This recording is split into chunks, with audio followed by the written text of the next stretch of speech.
Welcome to this week's episode of Rocky's 2-Minute Warning. We're going to talk about NFL again as usual and what's transpired over the past week, and as we head into week 3, what to look for. You know, I got to say, the Cowboys look like they might have some trouble there, Jeremy. What's the story on Romo? As far as this weekend coming up, he practiced today. Looks all right. They said he's coming back. Apparently, the lungs healed. It's be the quickest healing lung in history. But he punctured lung. Punctured lung. Yeah. Wow.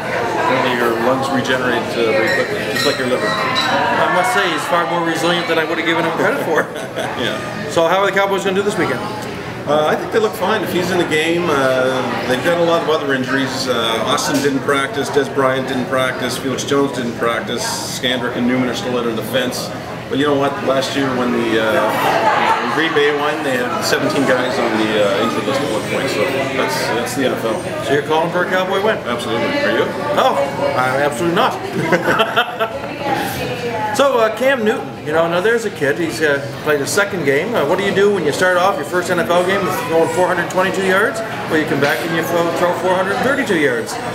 However, 4 picks. Still doesn't have his first win. He's racking up a lot of fantasy points. Is he going to get his first win this week? Against Jacksonville, I think they will. Absolutely. My only worry is I started him in fantasy football this week, so that might stack up against him. Sorry, Cam. You officially jinxed there. Indianapolis, what's going on with that team that used to be a little bit prouder than what we're seeing on the field right now? Yeah, definitely. Peyton Manning, I think, is the most indisposable quarterback in the NFL. 2008, when the Pats lost Brady for the entire season, they still won 11 games. Indy might win 2 or 3 this year. Yeah, the Patriots did that with Matt Castle, and he's certainly not doing much in Kansas City this year. Doing nothing in Kansas City. Is Kansas City going to win a game? They will win a game, but not this weekend.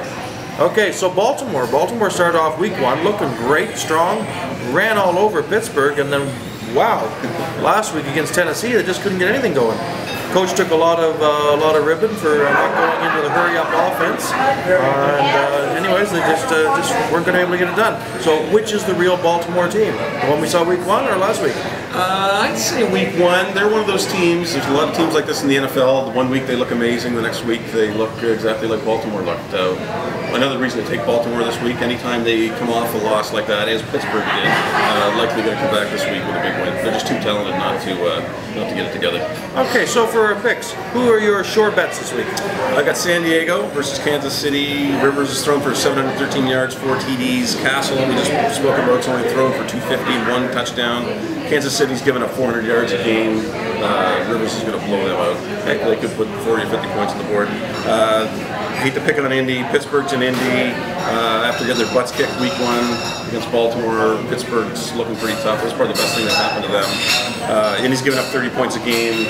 Pittsburgh's probably going to put more than that on the board against them, and you're not going to score 30 points against Pittsburgh, especially without Manning. Baltimore, St. Louis, gotta get Baltimore for the reasons I described before. What about you? I'm going to take New England, and I'm going to tell you, before the season started, with this week's matchup, New England-Buffalo, nobody would have thought that'd be much of a game, but I think we're in for quite a ride. I'm surprised you picked that as a sure thing. England's an 8-point favorite. I don't think they're going to cover the 8 points, but I think Brady's going to put up the numbers. So it's going to be a shootout. New Orleans is going to hold strong against Houston this week. And I'm going to go with Arizona to knock off Seattle, because everybody knocks off Seattle. So does Seattle win a game this year? Seattle will win a game this year. It'll probably be week 15 or 16 when some team that's going to the playoffs is resting all the starters. Exactly, yeah. Who was your upset this week? My upset of the week, just like last week when I picked Atlanta to beat Philadelphia. I don't know what it is, but they're just getting no respect. Atlanta's playing Tampa Bay, not a strong team. Matt Ryan looked good last week, and Tampa Bay's favorite. But I'm telling you, Atlanta is going to go 2 weeks in a row. I think Atlanta beat Tampa Bay in the last 5 meetings too. So that bodes well. And what about yours? I've got Oakland over the Jets. Jets didn't really impress versus the Cowboys. The Cowboys basically handed them that game. Played Jacksonville the next week, a bit of a weak team. Oakland's first home game, going in there is very hostile. Oakland's playing pretty well, but they almost beat Buffalo in a shootout, and they probably should have pulled that game off. I see this being the Jets' first loss of the year. The fans can be hostile, but the NFL is patting down now for guns, so hopefully we have nothing to be concerned about there. Also on this weekend, the Sea Dogs have a couple of games. They're playing against Val-d'Or here at home, and they're playing against the Bathurst Tetons. And also on Sunday, we have the big CFL matchup in Moncton.